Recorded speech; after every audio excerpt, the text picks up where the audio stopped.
It's the time of year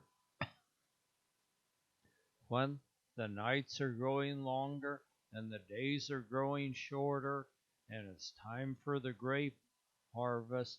So we're on our way to the southeast part of our state of Oregon to go hunting for mule deer. My son Dwayne was the only one that drew a tag for that hard to get area, so we only have to get one deer. But wow, if we get one of those desert deer, that'll be a really great experience. Through the wine country of the west slope of the Cascades, and then past filbert orchards that stretch to no end.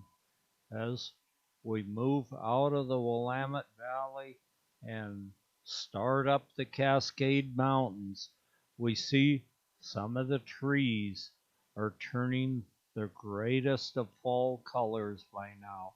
As we push up over Sandy Am Pass and then down the other side into the pine forest of Central Oregon on the east slope of the Cascade Mountains. Past Mount Washington, which is standing tall, waiting for its first coat of snow for the fall season.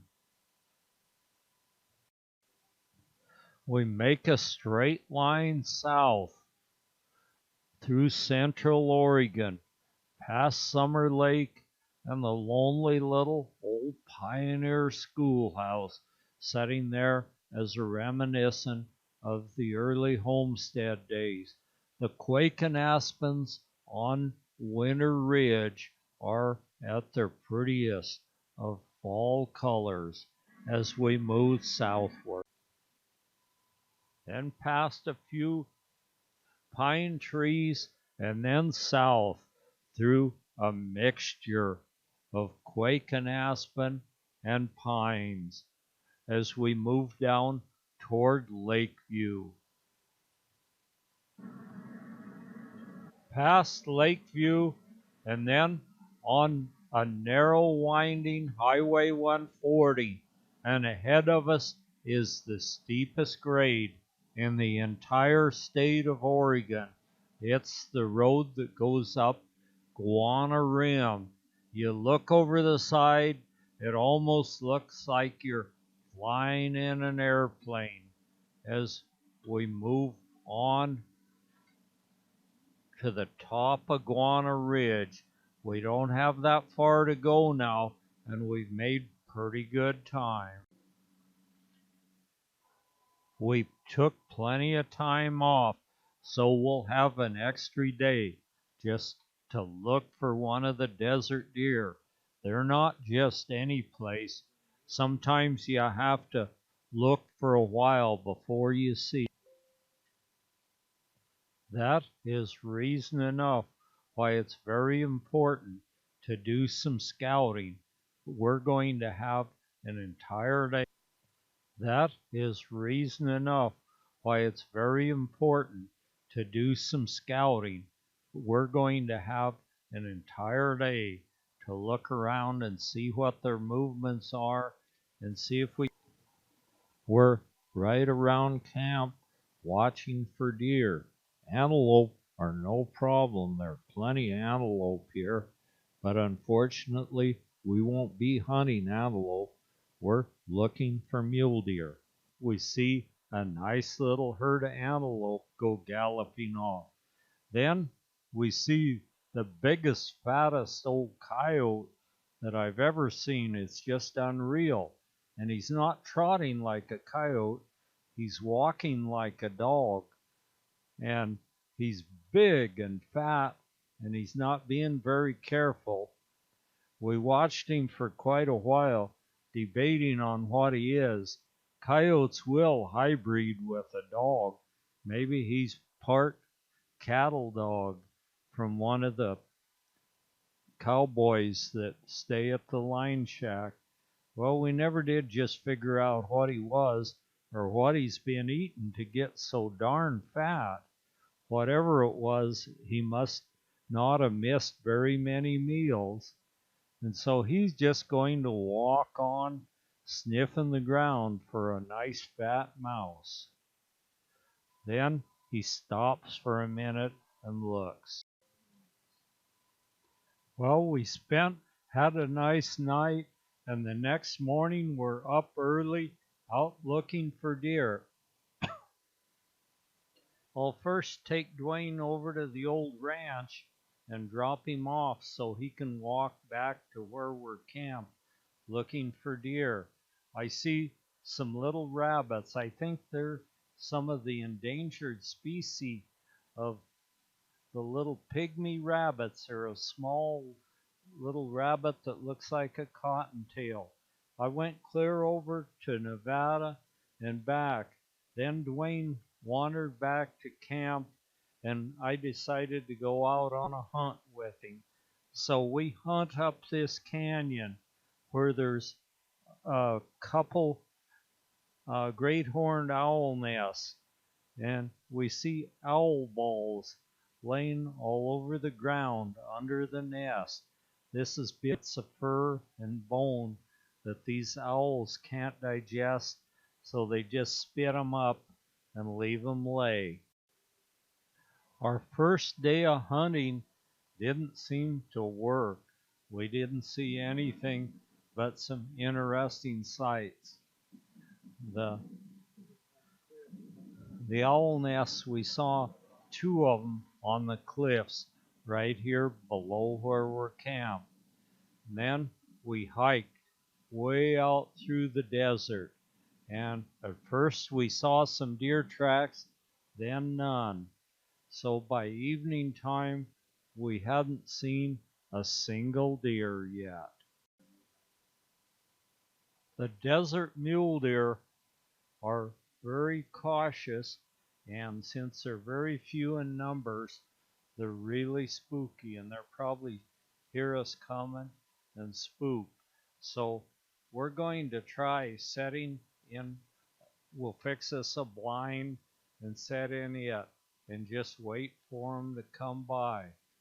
The first thing we see are plenty of antelope coming in for water. But the antelope have to have water every day, where the mule deer don't really have to have it every day.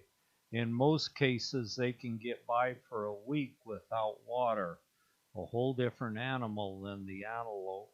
So the antelope are coming in for water in groves of them. We must have seen well over 100 of them come in and drink water. We'd see them get out of the water hole and shake like they'd taken a bath. But I later figured out that's not what they're doing. They wade into the water hole clear up to their belly, or as deep as the water hole is, kind of muds it up, but they like to do that and drink from there. And then when they get out of the water hole, they shake just like they were wet all over.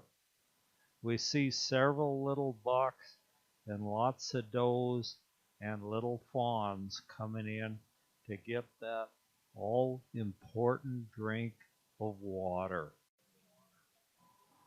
After that drink of water, they walk up and look around to see if there's something to eat.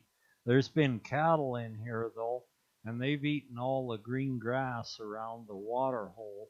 So they'll walk up and nibble a little on some brush, and then some of them will decide to come back for that second drink of water. Since they're here, why not? Very cautiously, they scan the horizon to see if there might be a pesky coyote or some kind of a predator around.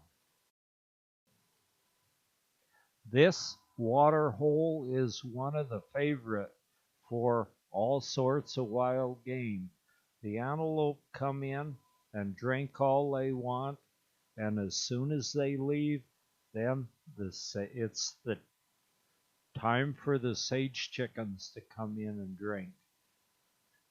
The antelope muddy the water up quite a bit by walking out in it, but it doesn't seem to matter how funky the water looks. Other animals still come and drink. The antelope are one of the more cautious ones. The herd is led by usually, in most cases always, a big doe, and the old big bucks, they just stand back and do what they're told. There's some really nice big bucks in the herd, and here comes the old doe, and she's looking around like she might smell something that doesn't look quite right.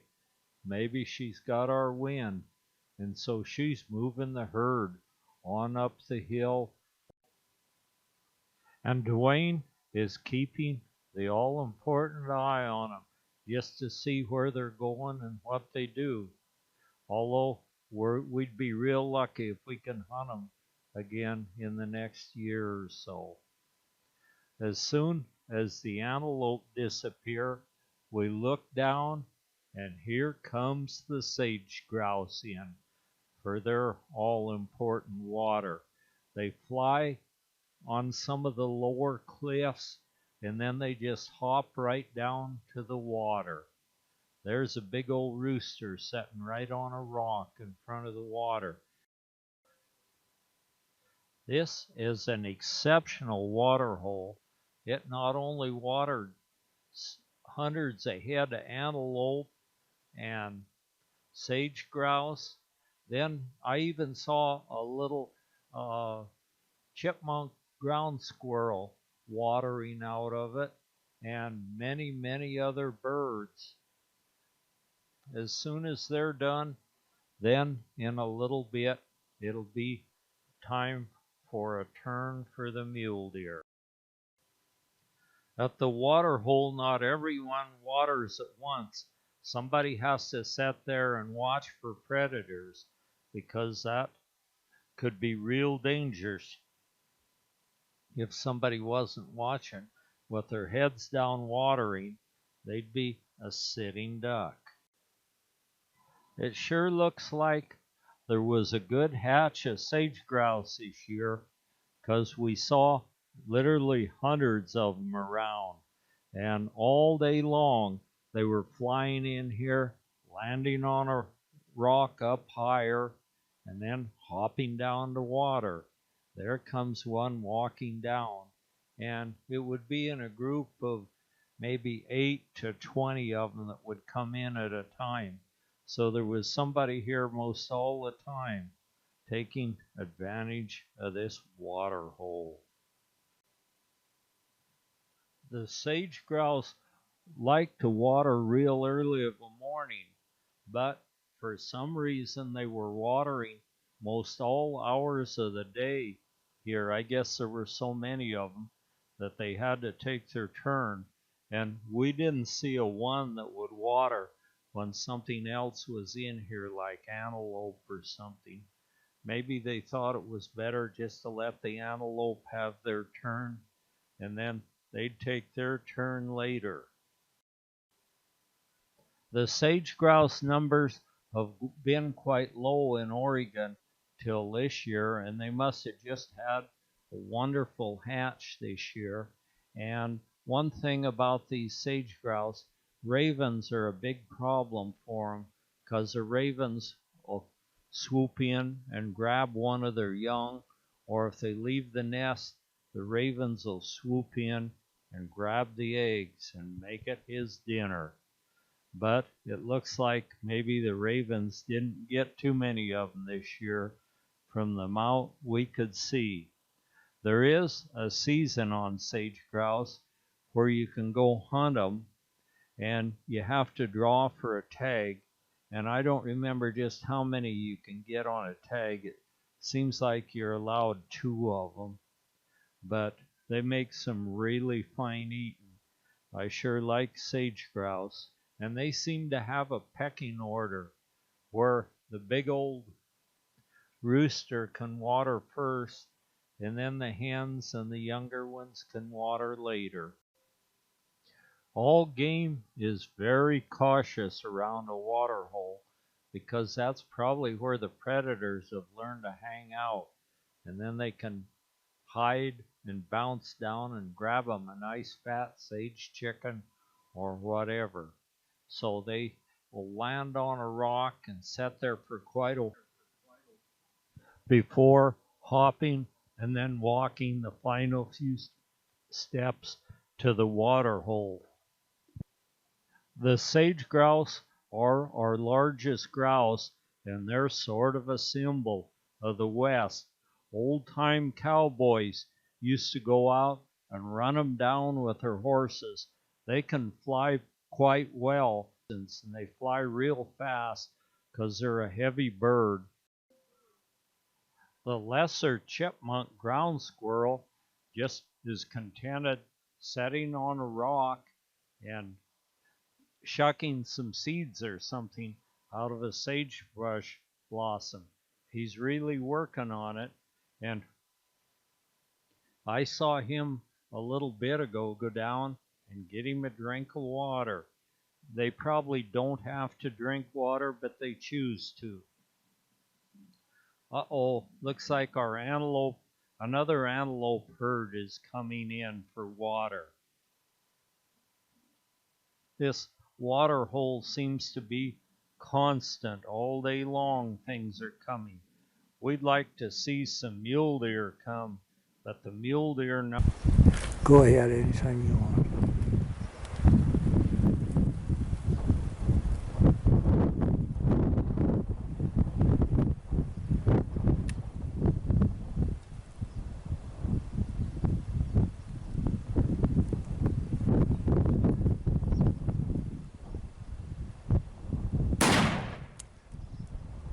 Got him. The peaceful morning air is interrupted by a well-placed rifle shot as finally a mule deer came in. Dwayne aimed very carefully, and it looks like we have some venison now. That's what we're here for, and it looked like a super nice big buck. I stayed up above and watched for him to see that he didn't get up, while Dwayne climbed over the rocks very carefully and went down to where we saw the buck where he shot him. That buck, I told Dwayne, the way he went down, he wasn't going to get up, but Dwayne thought there's a possibility that he might. So I stayed up there and watched, and had the buck got up, I could watched him and told Dwayne where he went and what he was doing. Dwayne very carefully walks down through all the big boulders and sagebrush and grass till he gets to the spot where the deer stood at his last minutes.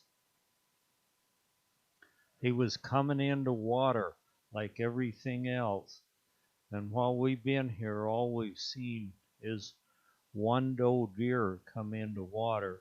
So that was really good that finally a big buck showed up at the water hole.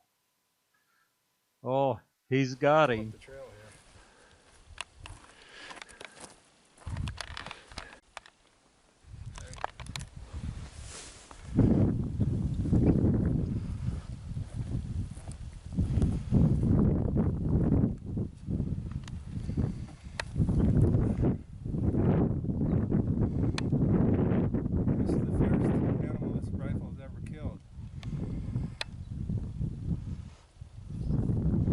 Boy, what a beauty. And this is an exceptional, nice big mule deer with a real heavy body. There will be lots and lots of meat there. So we're going to take care of it well, and then we'll pack it out on a pack.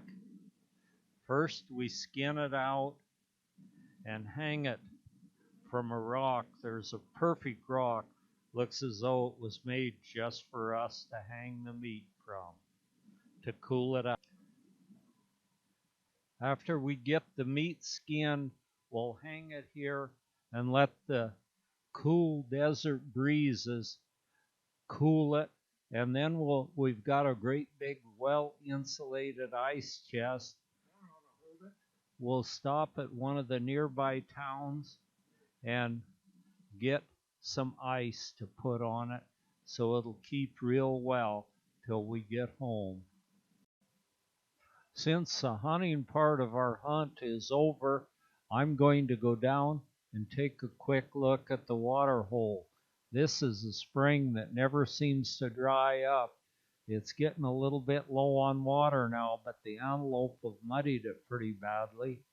And then I'll climb back out. We'll get the pickup and bring it to the nearest spot we can so we can load the meat up and get out of here and go do something else now. We loaded the meat up and took it out to our daughter Annette's property out in the Oregon desert, where we have an old trailer house and a picnic table setting. We spent the night here since it was after dark when we got in. The next morning, we jumped in the pickup and went out to look around Coyote Lake. We see some of the old exploded World War II practice bombs on the lake. They were practicing here to be able to go to some of the Pacific Islands and drop some bombs on the Japanese. We walk around the lake bed. It's just a dry, cracked playa like most playas. We found an insect on the playa. I've seen some of these around, but he must have made a mistake when he flew in there, because there's nothing to eat there unless maybe he brought his own lunch. And so we can drive just as fast as we might choose to on this playa, and it's as smooth and nice as Safeway's parking lot. Dwayne has never been petrified wood hunting yet, so we're going to call off our driving around on the playa and head south a little bit and see if we can find petrified wood. We reached the spot and we're starting to find some almost instantly. We dig a hole, find a piece, and then very carefully pry it out. It looks like Dwayne's onto a piece, and this petrified wood comes in several different colors here.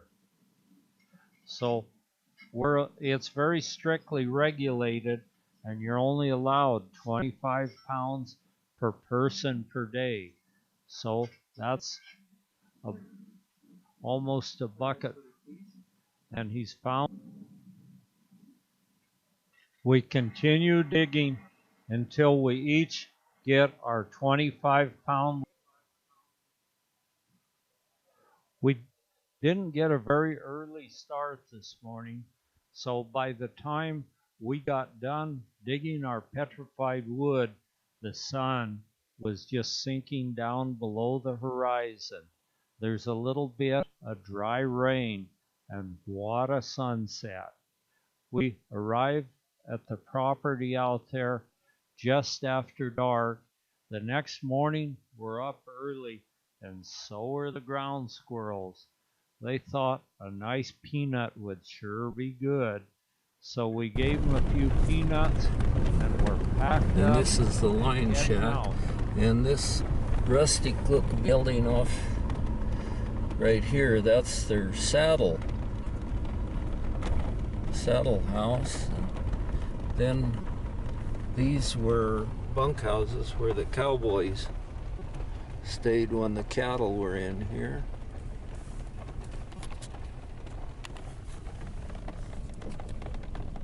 It's a nice little bunkhouse, but well, matter of fact, one of them's fallen down there. And there's their well and their outhouse here.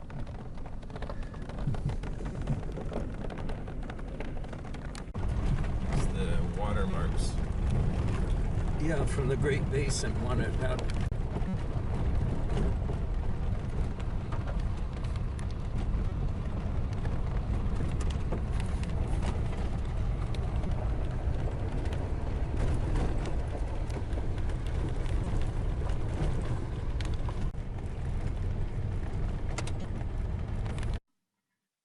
We stopped very briefly at the artesian well. This is a huge artesian well, and all the game comes and waters here. It has a really good flow, and it's made its own little marsh down below it, full of cattails. And we see some chucker chickens making good their getaway when they see us coming. It looks like a real big well, and that steering wheel looking thing was a valve to shut it off with. But I think that valve has since rusted to where it won't work anymore. And the water just runs down, and a cattail marsh has grown here. We next look at the watermarks on Mickey Butte as receding water cut horizontal lines all through this country when the Great Basin had water in it and as it dried up. Then a trip to The Mickey. big glory hole is steaming this morning yet.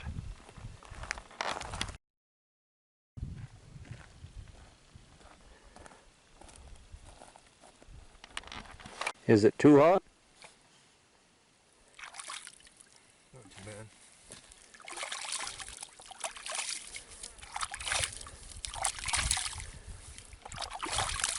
Be too hot to soak in, wouldn't it? Not right now. Oh, it isn't?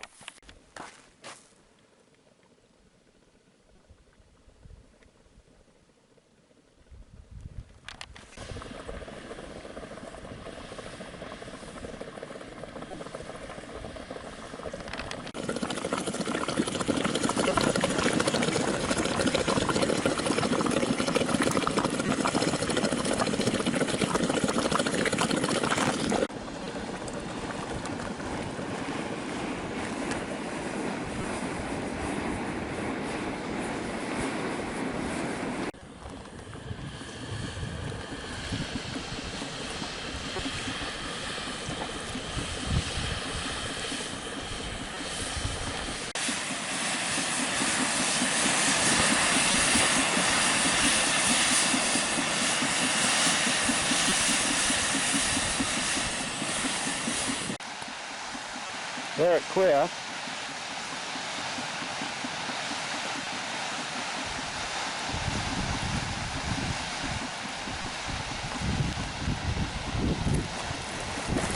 There it's erupting again.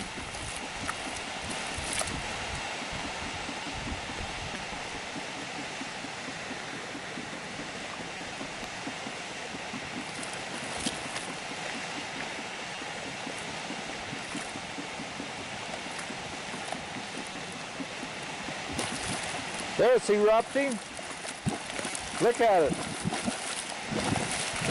Little geyser.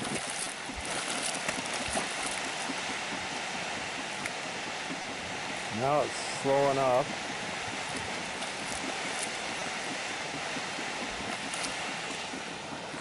This one over here, it's constantly erupting.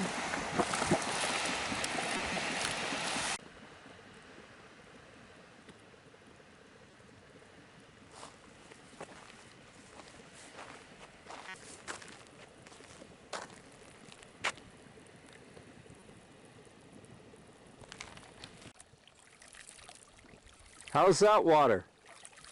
It's good. It feels like soap.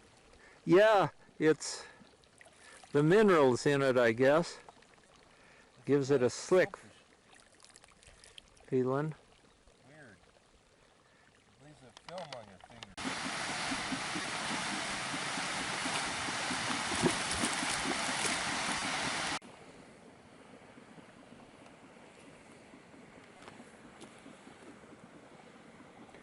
steaming hot water. See, it's coming out of cracks in the ground and everywhere here. Ways in that one though. And